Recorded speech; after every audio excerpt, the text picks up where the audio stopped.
प्यारे बच्चों नमस्कार। आज पुनः आप सबों के बीच एक बार फिर से उपस्थित हुआ हूं ट्रिगोनोमेट्री का लेक्चर नंबर 4 लेकर के। ये लेक्चर काफ़ी इम्पोर्टेंट होने वाला है। अगर आप लोग ध्यान से देखेंगे तो आज हम लोग ट्रिगोनोमेट्रिक फंक्शन और सर्कुलर फंक्शन यानी ट्रिगोनोमेट्रिक फंक्शन को सर्कुलर फंक्शन क्यों कहा जाता है इस बारे में हम लोग आज के लेक्चर में जानेंगे।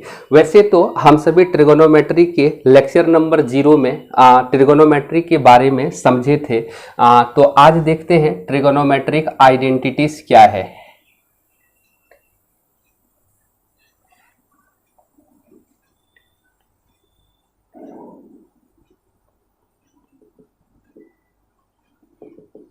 ट्रिगोनोमेट्रिक आइडेंटिटीज या ट्रिगोनोमेट्रिक रेशियो टोटल 6 रेशियो होता है। जैसे पहला रेशियो SIN साइन, जिसको शॉर्टकट में हम सभी SIN बोलते हैं, और दूसरा कोसाइन COSINE, जिसे शॉर्टकट में कॉस बोलते हैं, और तीसरा टेंजेंट, जिसे शॉर्टकट में TAN बोलते हैं, और चौथा कोटेंजेंट,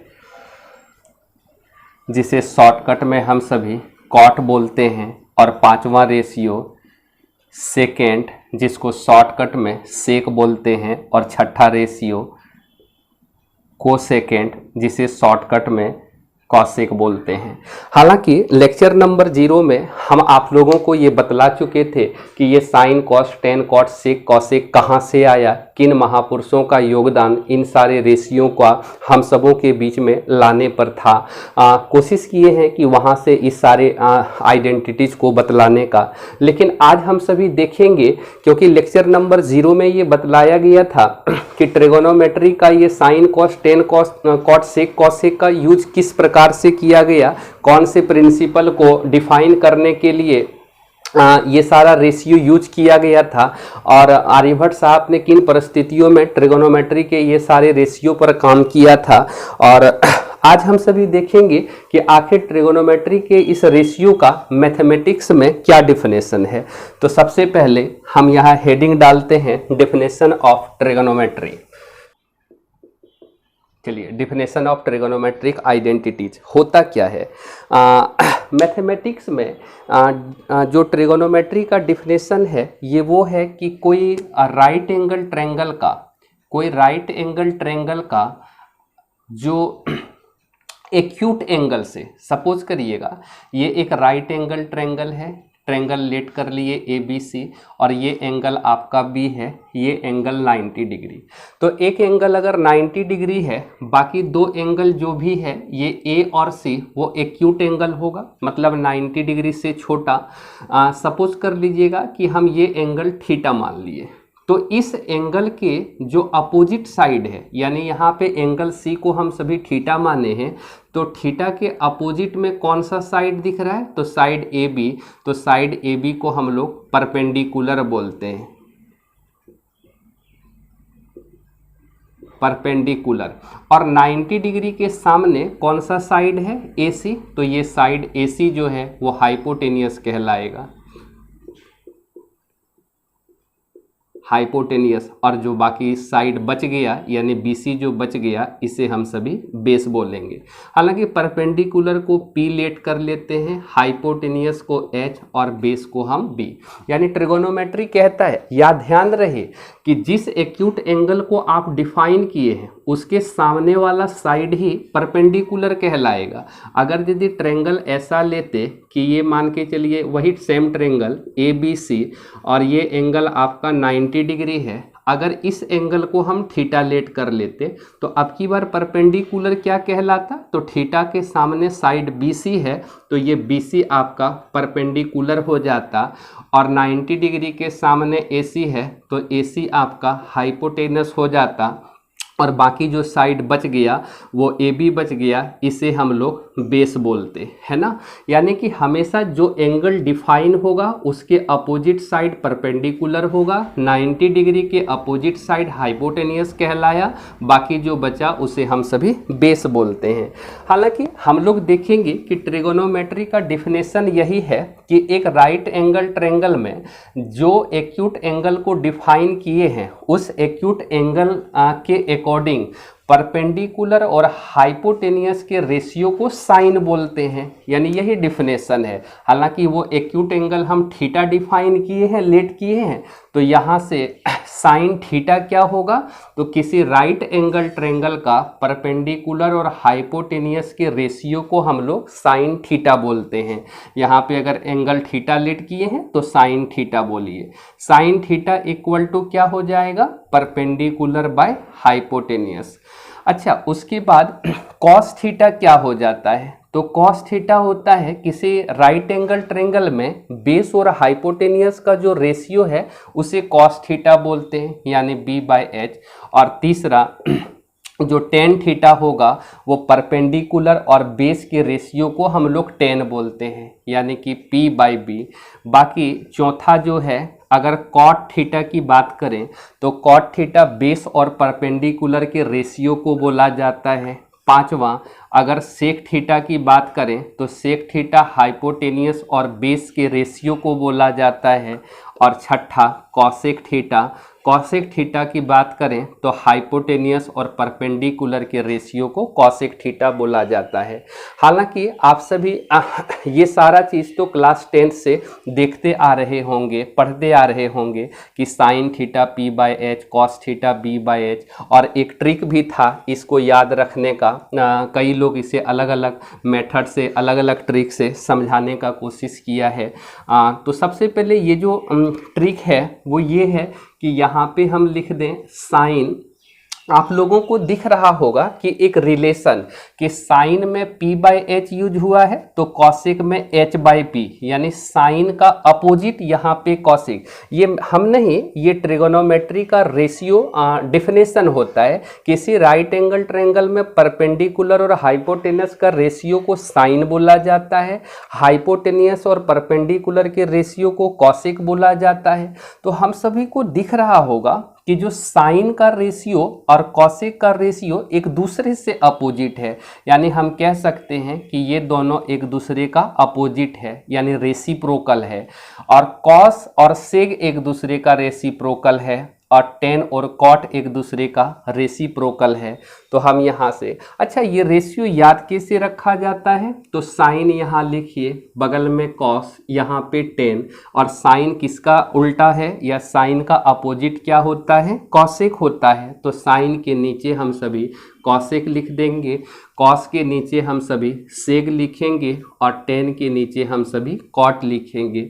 और यहाँ पे लिखेंगे p, b और h, और नीचे p, b और यहाँ पे p, और यहाँ पे लिख दिए h, h और b। तो ये जो रेशियो है, अगर आप लोगों से पूछा जाए कि साइन थीटा याद नहीं रहता है p/h, तो आप इस ट्रिक को ऐसे याद रख सकते हैं। इसे बोला जाता है पंडित बद्री प्रसाद हरी हरी बोल, है ना, हरी हरी बोल।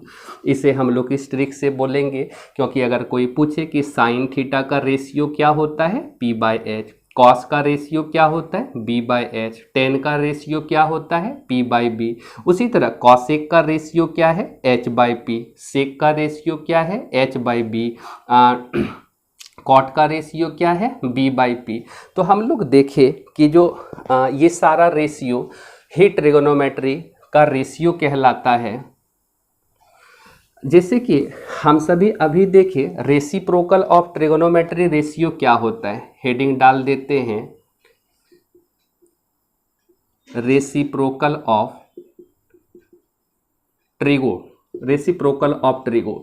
यानी कि हम लोग देखें कि जो साइन थीटा किसको बोलते हैं, p/h के रेशियो को। अब यहाँ से p को अगर यदि हम धक्का मार दें तो ये कहाँ जाके गिरेगा, तो यहाँ पे अगर p को यहाँ से हटा दे तो सीधे h के डिनोमिनेटर में जाके लगेगा।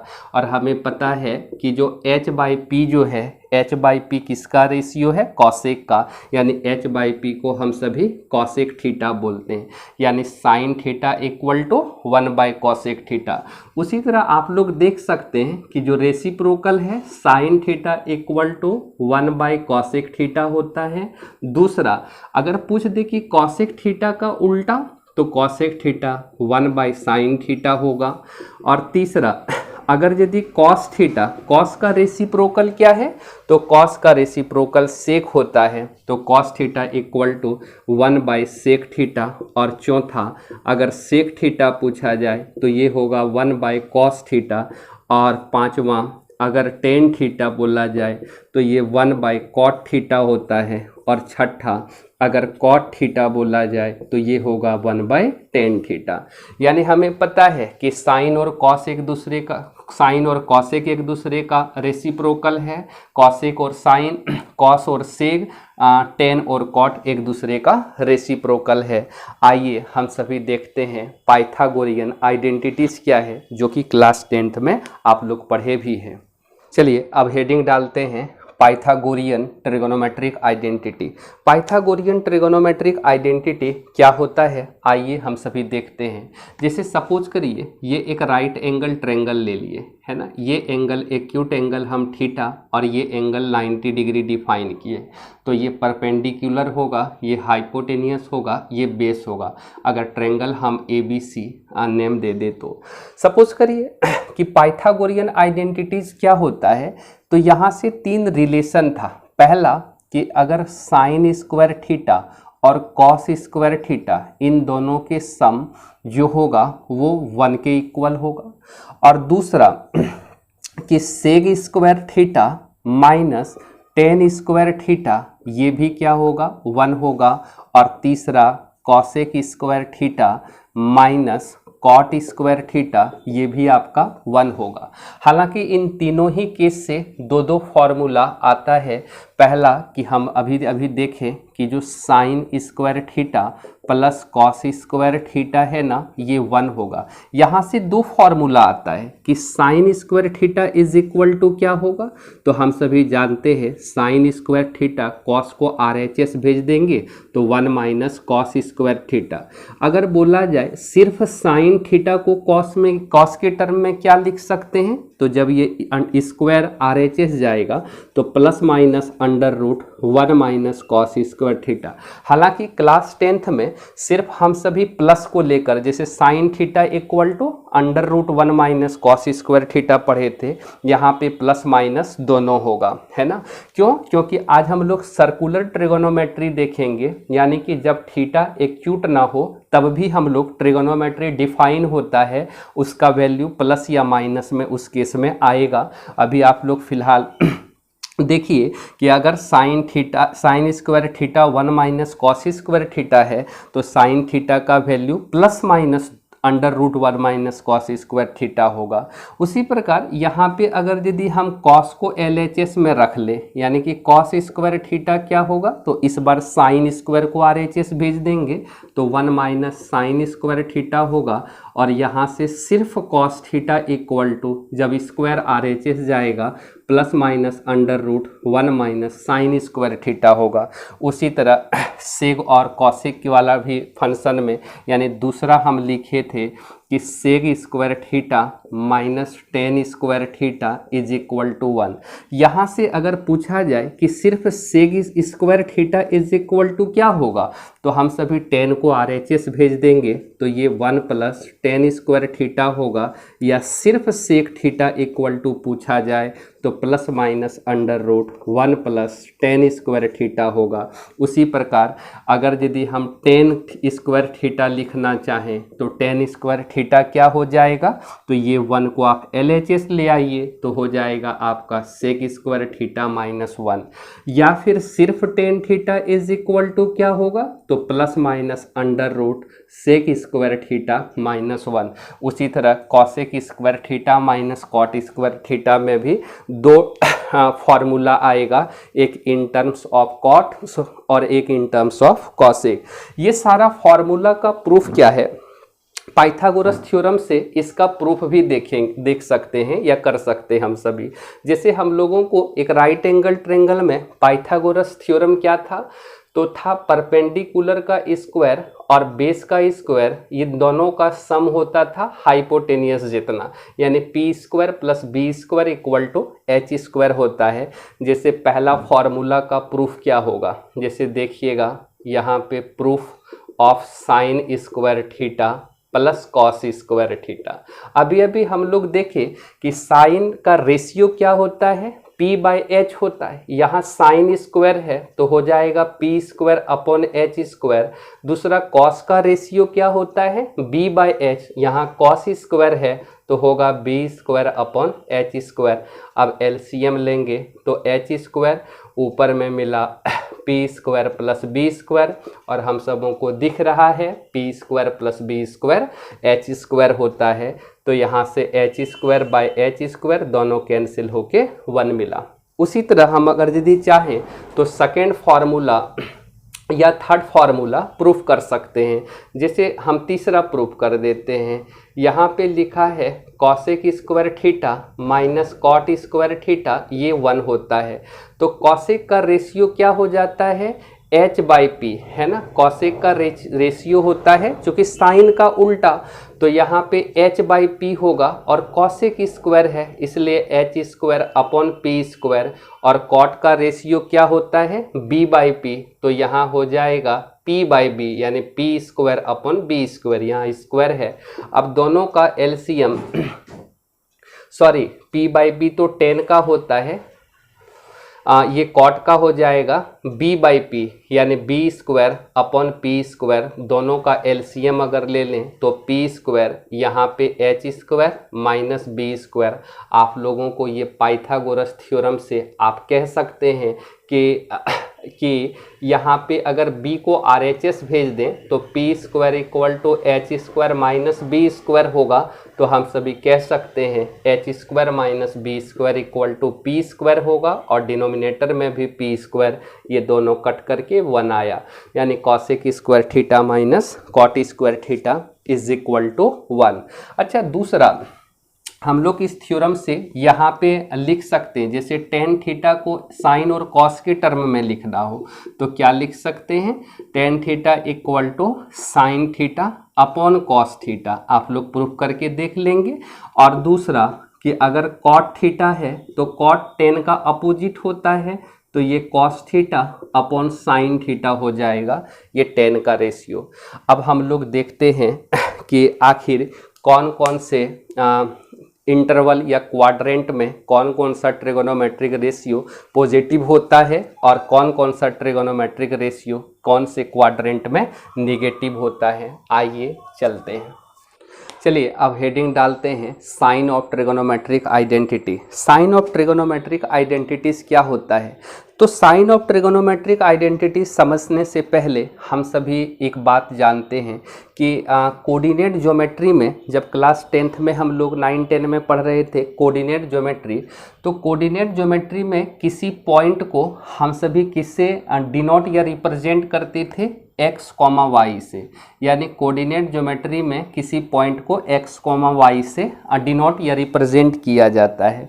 तो ये जो x है, इस x को हम सभी क्या बोलते थे, इस x को हम लोग x कोऑर्डिनेट बोलते हैं, है ना। इसे क्या बोलते हैं, x coordinate,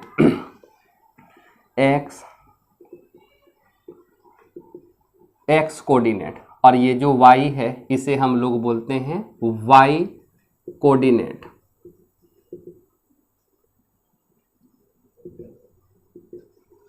x coordinate, y coordinate. हालांकि x कोऑर्डिनेट का एक और नेम है एब्सिसा, और y कोऑर्डिनेट को हम लोग एक और नेम से जानते हैं, उसको बोला जाता है ऑर्डिनेट। और इन दोनों को एक साथ में हम लोग क्या बोलते हैं, x, y को एक साथ बोलने के लिए हम लोग कोऑर्डिनेट यूज करते हैं। कोऑर्डिनेट यानी सिर्फ पॉइंट को हम लोग किससे रिप्रेजेंट करते हैं, x, y से, और x को x कोऑर्डिनेट या एब्सिसा बोला जाता है, और y को y कोऑर्डिनेट या ऑर्डिनेट बोला जाता है। x, y को एक साथ में हम लोग कोऑर्डिनेट बोलते हैं। तो ये होता क्या है, हालांकि हम लोगों को पता है कि किसी पॉइंट के पोजीशन को बतलाने के लिए हम लोग कोऑर्डिनेट ज्योमेट्री का हेल्प लेते हैं। कोऑर्डिनेट ज्योमेट्री का हेल्प या कोऑर्डिनेट एक्सिस का हेल्प लेते हैं। कोऑर्डिनेट एक्सिस क्या होता है, चलिए देखते हैं। मान लीजिए दो स्ट्रेट लाइन हो, दो स्ट्रेट लाइन, अगर दो स्ट्रेट लाइन मतलब सीधी रेखा, अगर दो स्ट्रेट लाइन एक दूसरे को परपेंडिकुलरली कट करे। तो हम सबों को पता है कि अगर दो स्ट्रेट लाइन एक दूसरे को परपेंडिकुलरली कट करे तो एक प्लेन जो है वो 4 पार्ट में बट जाता है। यानी यहाँ पे दिख रहा है कि ये जो प्लेन है, दो स्ट्रेट लाइन है आपका, एक पहला स्ट्रेट लाइन ये और दूसरा स्ट्रेट लाइन ये वाला, यानी एक हॉरिजेंटली स्ट्रेट लाइन और एक वर्टिकली स्ट्रेट लाइन, ये दोनों एक दूसरे को कट अगर किया है परपेंडिकुलरली लंबवत, तो ये जो प्लेन दिख रहा है ये प्लेन 4 पार्ट में बट जाता है। और 4 पार्ट में बटा है तो 4 पार्ट को हम सभी क्वाड्रेंट बोलते हैं, और ये जो पहला पार्ट है इसे हम सभी बोलते हैं फर्स्ट क्वाड्रेंट, फर्स्ट क्वाड्रेंट। और ये जो सेकेंड पार्ट है इसे हम सभी पढ़ते हैं सेकेंड क्वाड्रेंट, और ये हो गया आपका थर्ड क्वाड्रेंट,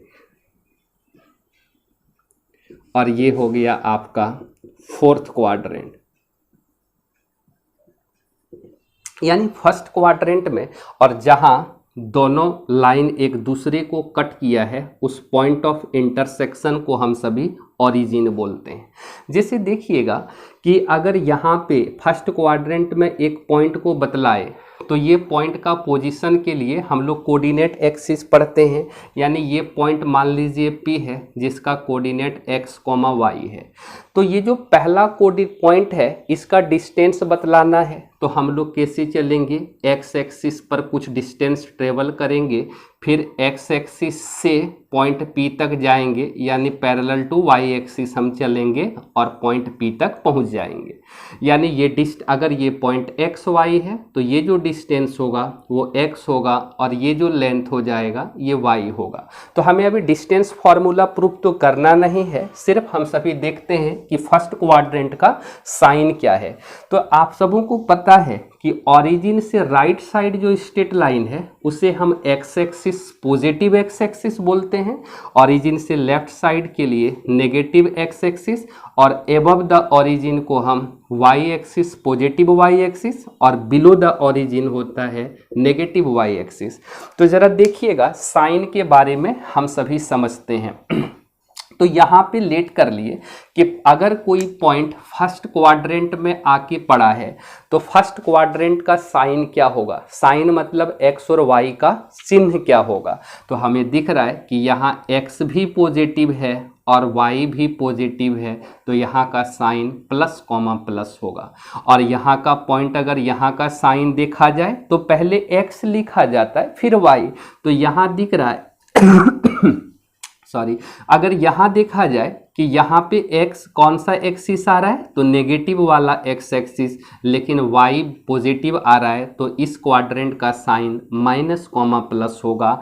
और यहाँ पे अगर कोई पॉइंट है तो यहाँ कौन कौन सा, थर्ड क्वाड्रेंट में कौन कौन सा एक्सिस आ रहा है तो नेगेटिव x एक्सिस और नेगेटिव y एक्सिस, तो यहाँ का पॉइंट होगा, यहाँ का साइन होगा माइनस कॉमा माइनस, और यहाँ का जो है यहाँ x प्लस वाला और y माइनस वाला यानी प्लस कॉमा माइनस, ये होता है साइन ऑफ पॉइंट। जब देखिए यानी सेकेंड क्वाड्रेंट में अगर कोई पॉइंट आता है तो उसका sign minus plus, third quadrant में माइनस माइनस, फोर्थ क्वाड्रेंट में प्लस माइनस, और फर्स्ट क्वाड्रेंट में दोनों का दोनों प्लस। यानी अब हम लोग देखते हैं कि आखिर कौन से क्वाड्रेंट में कौन सा ट्रिगोनोमेट्रिक रेशियो पॉजिटिव होता है और कौन सा क्वाड्रेंट में कौन कौन सा ट्रिगोनोमेट्रिक रेशियो नेगेटिव होता है। उसके लिए हम एक क्वाड्रेंट बना लेते हैं।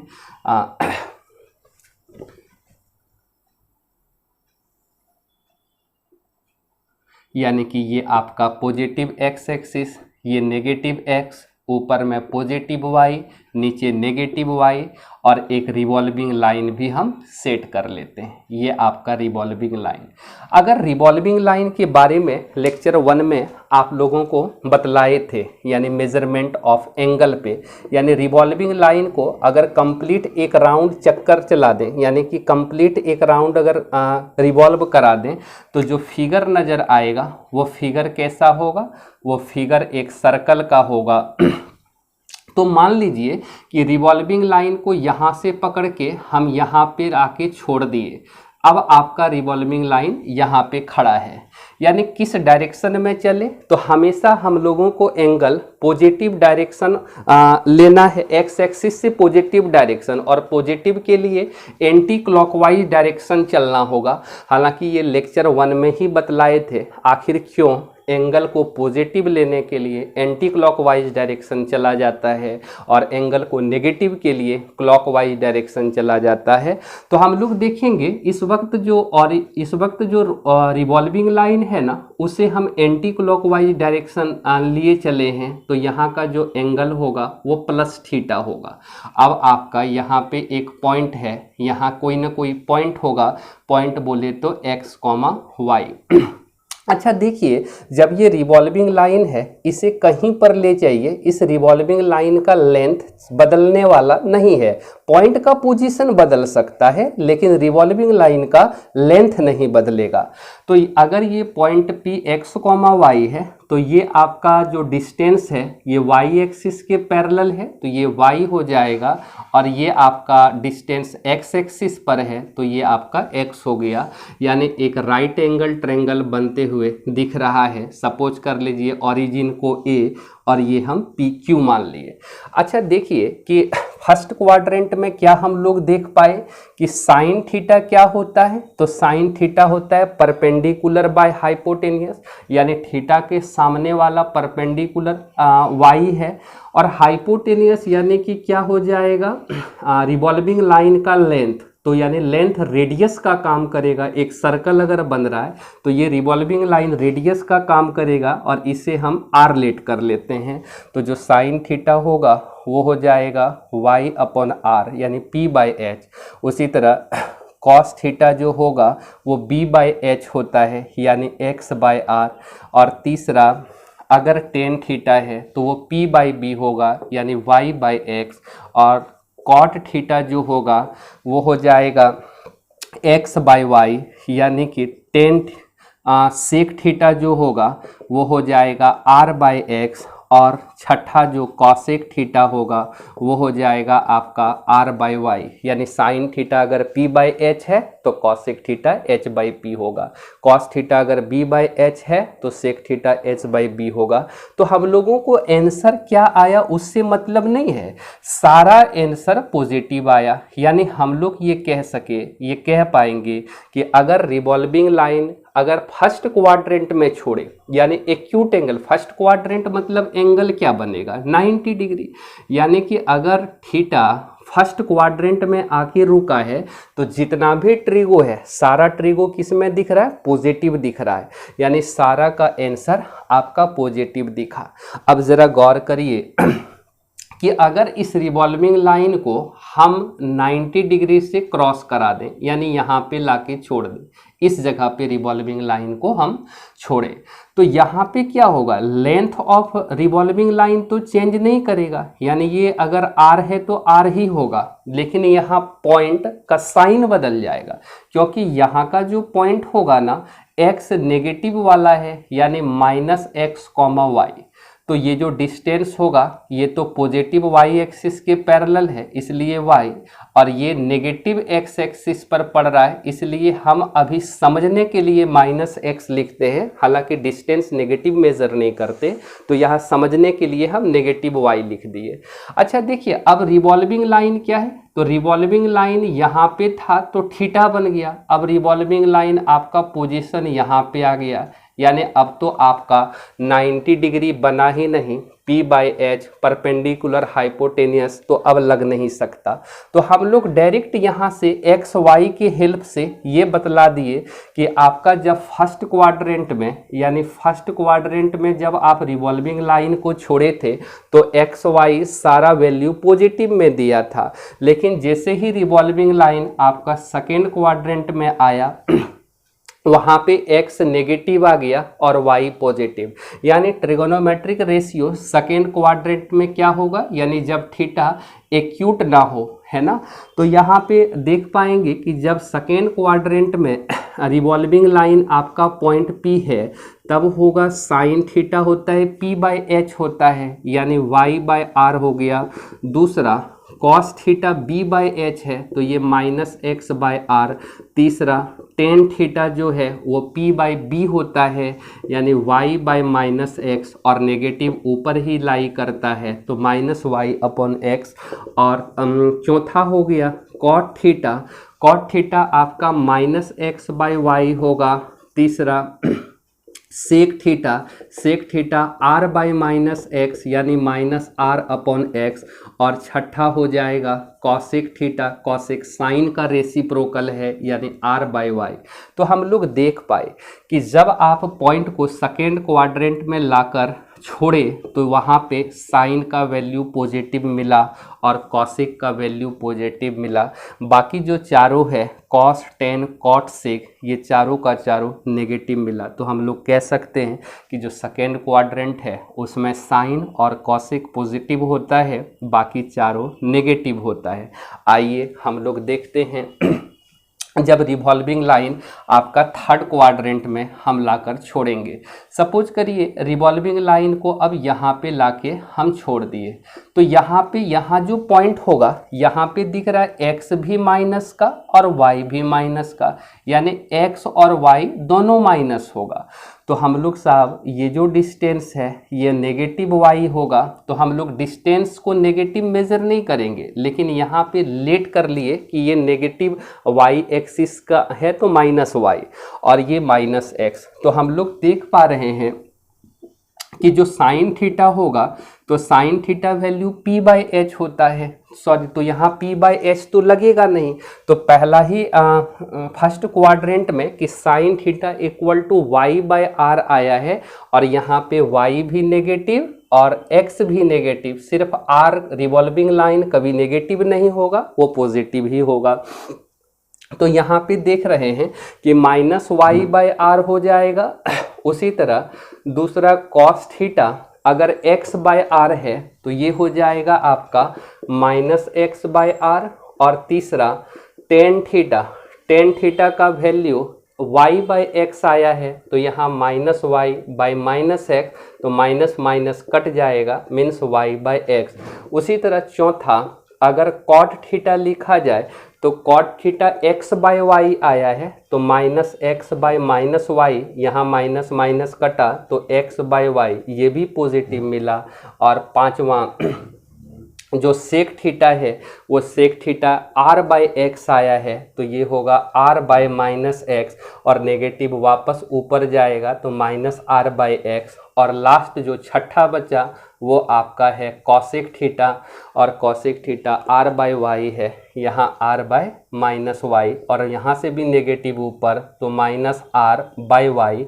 यानी हम लोग देख पाए जब आपका रिवॉल्विंग लाइन तीसरे वाले क्वाड्रेंट में लाके छोड़ेंगे यानी थर्ड क्वाड्रेंट में तो सिर्फ यहाँ टेन पॉजिटिव मिला और कॉट पॉजिटिव, बाकी साइन कॉस और सेक कॉसेक ये चारों नेगेटिव।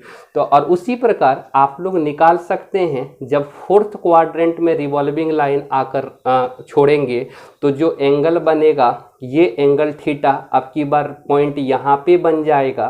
तो यहाँ का पॉइंट में x पॉजिटिव आ रहा है और y नेगेटिव आ रहा है तो ये वाला वैल्यू सिर्फ माइनस वाई लेंगे और ये x पॉजिटिव। यानी आप लोग जब यहाँ से सॉल्व करिएगा फोर्थ क्वाड्रेंट में तो फोर्थ क्वाड्रेंट में सिर्फ कॉस और सेक पॉजिटिव आएगा, बाकी सारा नेगेटिव।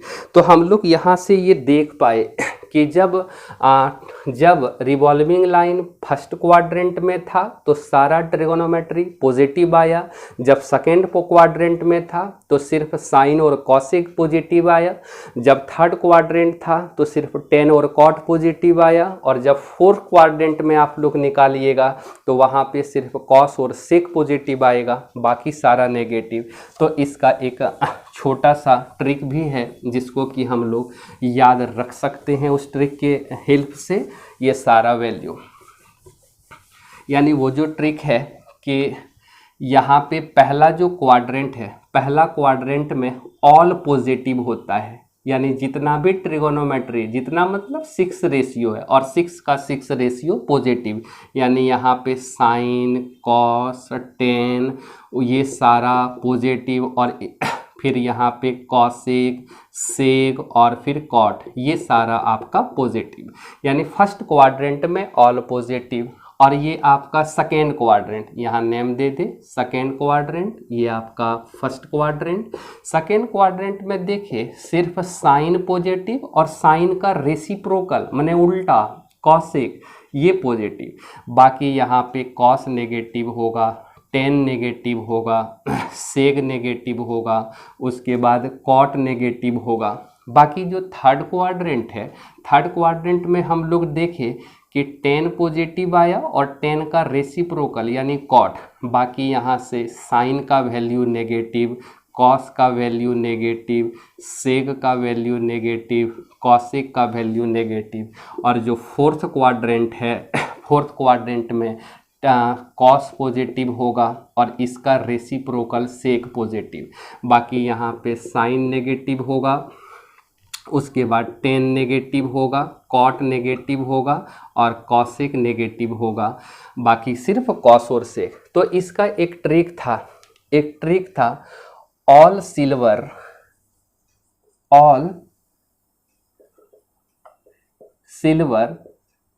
टी कप, है ना, ऑल सिल्वर टी कप, यानी कि ये जो फर्स्ट जो वर्ड है ऑल, इसका पहला लेटर ए है, यानी ये पहला क्वाड्रेंट को डिनोट करेगा, सूचित करेगा। और ये जो दूसरा सिल्वर वर्ड है, इसका पहला लेटर एस से स्टार्ट हुआ है, ये हम लोग सेकेंड क्वाड्रेंट के लिए, और तीसरा जो वर्ड है वो थर्ड क्वाड्रेंट के लिए, और चौथा जो वर्ड है ये फोर्थ क्वाड्रेंट के लिए हम लोग देखेंगे। अच्छा, A4 क्या होता है? तो ऑल मेरा फर्स्ट शुरू का वर्ड है, तो फर्स्ट वर्ड है, फर्स्ट क्वाड्रेंट को ये रिप्रेजेंट कर रहा है, तो A4 क्या हो गया? ऑल, यानी यहाँ ऑल पॉजिटिव कर देंगे। और S मतलब क्या होता है? S फॉर साइन, और साइन का अपोजिट कॉसेक। T4 क्या हो जाता है? 10, और 10 का रेसिप्रोकल कॉट। यहाँ C4 क्या होगा? कॉस, और कॉस का रेसिप्रोकल सेक।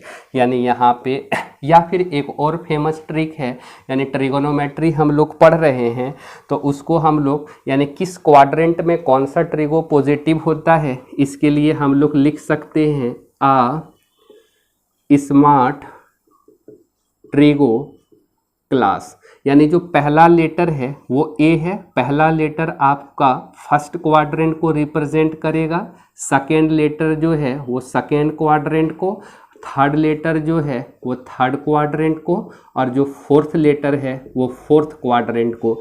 यहाँ पहला लेटर आपका ए है, A4 ऑल पॉजिटिव, यानी फर्स्ट क्वाड्रेंट में क्या होगा? जितना भी ट्रिगो है वो सारा पॉजिटिव। सेकेंड वर्ड का पहला लेटर S है, इसलिए S फॉर साइन पॉजिटिव, और साइन का रेसिप्रोकल कॉसेक पॉजिटिव। और थर्ड वर्ड का पहला लेटर T है, तो यहाँ से 10 पॉजिटिव होगा, और 10 का रेसिप्रोकल कॉट। और फोर्थ लेटर जो है उसका पहला, फोर्थ जो वर्ड है उसका पहला लेटर C है, तो C फॉर कॉस पॉजिटिव, और कॉस का रेसिप्रोकल सेक। यानी हम लोग याद रख सकते हैं a smart trigo class, a smart trigo class. यानी इस हिसाब से हम लोगों को याद रह जाएगा कि किस क्वाड्रेंट में कौन सा ट्रिगो पॉजिटिव होता है और कौन सा ट्रिगो नेगेटिव होता है। आइए अब हम सभी देखते हैं कुछ क्वेश्चन।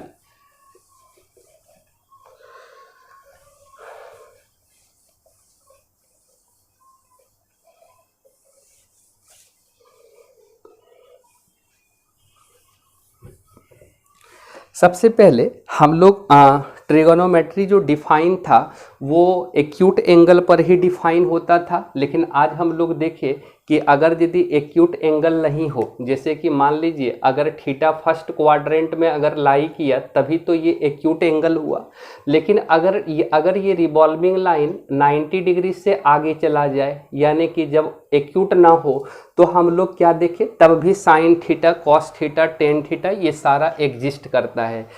यानी कि जब थीटा का वैल्यू 90 डिग्री से ज़्यादा भी हो तब भी ट्रिगोनोमेट्री डिफाइन होता है, इसके लिए हम लोग ट्रिगोनोमेट्री का कुछ स्टैंडर्ड वैल्यू पर काम किए हुए थे क्लास 10th में। स्टैंडर्ड वैल्यू क्या था, जैसे कि हम जब भी जानते हैं कोई भी ट्रिगोनोमेट्रिक रेशियो का 0 डिग्री का वैल्यू पता होता था आसानी से, 30 डिग्री का वैल्यू पता होता था, 45 डिग्री का पता होता था, 60 डिग्री का और 90 डिग्री का। ये सारा जो पांचों जो वैल्यू है ये काफ़ी इम्पोर्टेंट वैल्यू है। अच्छा 30 डिग्री को रेडियन में π/6 बोलते हैं, 45 डिग्री को π/4, 60 डिग्री को π/3 और 90 डिग्री को π/2। हम सभी अगर यदि हम लोगों से पूछा जाए कि साइन 0 डिग्री का वैल्यू क्या होगा तो हम लोग कैसे बता सकते हैं, तो यहाँ पे देखिए 1 2 3 4 5, तो इसका एक ट्रिक था लिखने का, जैसे हम यहाँ रफ करके समझाते हैं। जैसे 0 से स्टार्ट हुआ है 0 डिग्री, तो यहाँ लिखेंगे 0, फिर 1, फिर 2, फिर 3 और 4। तो यहाँ पे देखिए सबसे जो मैक्सिमम नंबर है वो मैक्सिमम नंबर कौन है, 4 है, तो सबको 4 से डिवाइड कर देते हैं, यानी सारे वैल्यू को, सारे डिजिट को हम 4 से डिवाइड, और सब में रूट लगा दिए, यानी सबों में हम लोग रूट लगा दिए। तो पहला का आंसर क्या मिला, 0/4 0, और 0 का रूट क्या होगा, 0 ही, यानी यहाँ 1/4 पर रूट, तो 1 का रूट 1 और 4 का रूट 2, और ये तो 2 2 जा 4 कट गया, 1 का रूट तो आपका 1 ही मिला, और नीचे 2 बचा, 2 का रूट तो रूट 2 ही लिखे, और यहाँ पे 3 का रूट तो रूट 3 ही लिख देते हैं, वरना पॉइंट में लिखना होगा। 4 का रूट तो 2 मिल गया, और ये 4 4 कटा 1, 1 का रूट 1। तो हम लोग देख पाए कि शुरू का वैल्यू क्या आया, 0 आया, तो हम लोग कहेंगे कि साइन 0 डिग्री का वैल्यू 0, उसके बाद 1/2, उसके बाद 1/√2, उसके बाद √3/2, उसके बाद 1। यानी अगर हम लोगों से पूछे कि साइन 0 डिग्री का वैल्यू 0, साइन 30 डिग्री का वैल्यू 1/2, साइन 45 डिग्री का वैल्यू 1/√2, साइन 60 डिग्री का वैल्यू √3/2, साइन 90 डिग्री का वैल्यू 1। उसी तरह यहाँ पे कॉस रिवर्स से चलिए, उल्टा से, यहाँ जो लास्ट में लिखे फर्स्ट में, सेकेंड लास्ट को फर्स्ट सेकेंड लिख देंगे, और यहाँ पे 1/√2, यहाँ पे 1/2, फिर 0, यानी रिवर्स ऑर्डर में, उसका लास्ट, इसका फर्स्ट, सेकेंड लास्ट, इसका शुरू से सेकेंड, ये थर्ड नंबर, ये फोर्थ नंबर। यानी अगर बोला जाए कि कॉस 0 डिग्री का वैल्यू तो 1, कॉस 30 डिग्री का वैल्यू √3/2, कॉस 45 डिग्री का वैल्यू 1/√2, कॉस 60 डिग्री का वैल्यू 1/2। उसी तरह अगर यदि यहाँ 10 बोला जाए तो हम सभी जानते हैं टेन थीटा क्या होता है, साइन बाय कॉस होता है, यानी 0/1 क्या होगा, 0। 10 अगर 30 डिग्री बोला जाए तो साइन 30 अपन कॉस 30, जब 1/2 बाय √3/2 करेंगे, 2 और 2 कट जाएगा, ये 1/√3 बचेगा। यहाँ पे जब दोनों को डिवाइड करेंगे 1, ये दोनों अगर डिवाइड होगा तो √3, 1/0 नॉट डिफाइन, या अभी इन्फिनिटी लिखते हैं। 10 फिर यहाँ कॉट क्या होता है, या तो कॉस बाय साइन लगा दीजिए या 10 को उल्टा दीजिए, यानी 10 का रेसिप्रोकल। तो 0 का रेसिप्रोकल क्या होगा, 1/0 होगा। रेसिप्रोकल मतलब जो नीचे है वो ऊपर, जो ऊपर है वो नीचे, यानी ये यहाँ कुछ नहीं तो 0/1, तो 0/1 का उल्टा क्या होगा, 1/0, और 1/0 अभी हम इन्फिनिटी लिखते हैं, वैसे नॉट डिफाइन भी इसे लिखते हैं अगर ये एग्जैक्ट 1 ना हो तो, अभी 1/0 इन्फिनिटी लिखे। तो यहाँ पे कॉट जो है 10 का उल्टा होता है, 0 का उल्टा इन्फिनिटी, 1/√3 का उल्टा √3/1, तो सिर्फ √3, 1 का उल्टा 1/1 यानी 1, √3 का उल्टा 1/√3, इन्फिनिटी का उल्टा 1/∞, और कोई भी नंबर को इन्फिनिटी से डिवाइड देंगे वो 0 होगा।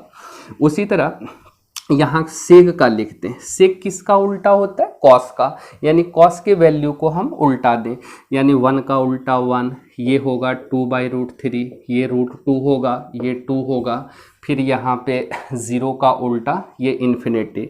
उसके बाद यहाँ पे कॉसिक 0 डिग्री का वैल्यू, तो 0 का उल्टा होगा इन्फिनिटी, यहाँ पे हो जाएगा 2, यहाँ पे होगा √2, यहाँ पे हो जाएगा 2/√3, यहाँ पे 1। ये सारा अगर वैल्यू याद रह गया तो हम लोग कंपाउंड एंगल भी इससे निकाल सकते हैं। यानी आने वाला लेक्चर में हम लोग देखेंगे allied angle of trigonometric function, तो वहाँ से आराम से हम लोग ये सारा वैल्यू। अब देखिए, अगर आपको ये सारा डिग्री, ये 5 डिग्री आपको याद रह जाए, यानी किसी भी रेशियो का 0, 30 डिग्री, 45, 60 और 90, तो आप लोग निकाल सकते हैं कि साइन 360 डिग्री का वैल्यू क्या है, साइन 540 का क्या है, 220 का क्या है, 730 का क्या है। यानी 90 डिग्री से एबव का भी वैल्यू इन सारे के हेल्प से खूब आराम से निकाल सकते हैं। लेकिन पहले ये सारा 5 डिग्री पर बेस्ड रेशियो का वैल्यू याद रहना चाहिए, तभी इसका छोटा मोटा ट्रिक ये है। लेकिन हमेशा ट्रिक काम नहीं देता है, ये सारा वैल्यू याद होना चाहिए। हालांकि इसका एक और ट्रिक था, ये सारा अगर यदि हम लोगों को याद रहता नहीं है, ये सारा वैल्यू अगर पूछ दे तो हम लोग इसे ट्रिक वाइज में भी निकाल लेते थे। जैसे अगर कोई पूछे कि साइन 30 डिग्री का वैल्यू क्या है, नहीं पता, एट रैंडम भूल गए हों, तो हम लोग यहाँ पे लेफ्ट हैंड है ना, कि लेफ्ट हैंड का हेल्प लेना है। लेफ्ट हैंड को ऐसे हम लोग उल्टा के रखेंगे, और लेफ्ट हैंड का जो इधर से छोटा वाला अंगुली है, जिसे हम लोग लिटिल फिंगर बोलते हैं, लिटिल फिंगर का एंगल आप 0 डिग्री लेट कर लीजिए। और ये जो रिंग फिंगर हो गया, रिंग फिंगर मतलब अनामिका, इसको हम लोग 30 डिग्री लेट कर लिए। और जो मिडिल फिंगर हो गया, मिडिल फिंगर मतलब बीच वाला अंगुली, इसे हम लोग 45 डिग्री लेट कर सकते हैं। और ये जो आपका इंडेक्स फिंगर है, इसे हम लोग 60 डिग्री लेट कर लिए। और ये थंब फिंगर जो है, ये 90 डिग्री लेट कर लिए। तो ये 90 डिग्री, ये जो हाथ हम लोग बनाए, तो यहाँ पे से वैल्यू भी खूब आराम से याद रख सकते हैं। यानी खाली आपको सिर्फ ये देखना है कि लिटिल फिंगर छोटी वाली, और उसके बाद रिंग फिंगर यानी अनामिका, उसके बाद मिडिल फिंगर मध्यमा उंगली, उसके बाद यहाँ पे इंडेक्स फिंगर यानी तर्जनी, और उसके बाद ये थंब फिंगर यानी कि अंगूठा वाला। जैसे आपसे बोला जाए यहाँ पे साइन का जो वैल्यू होता है, ट्रिक दिमाग से रखेंगे, साइन का वैल्यू होता है फिंगर नंबर ऑफ फिंगर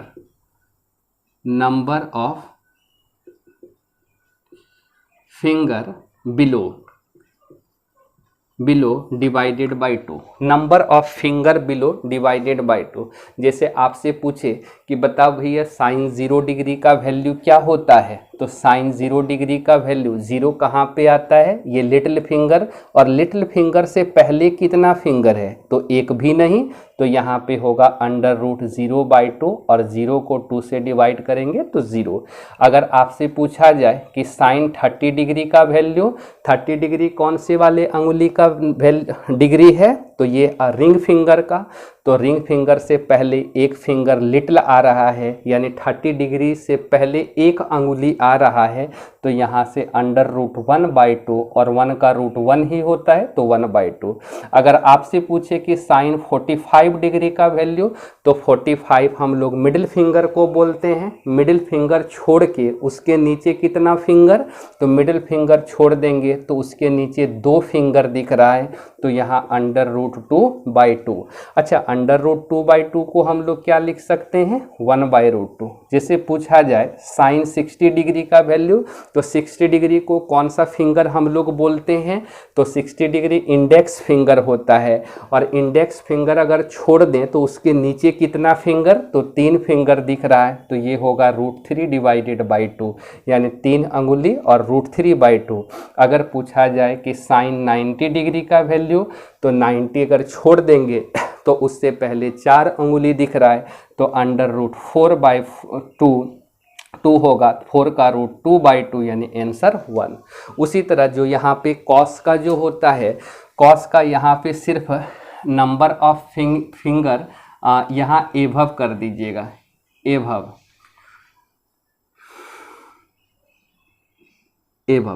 तो यानी कि सिर्फ अगर यदि बोला जाए, उसी तरह यहाँ समझ लेते हैं कि अगर पूछा जाए साइन 0 डिग्री का वैल्यू, तो साइन 0 डिग्री का वैल्यू क्या होगा, तो मिडिल फिंगर से ऊपर कितना अंगुली है, 1 2 3 4, तो अंडर रूट यहाँ 4/2, तो ये होगा 2/2 यानी 1।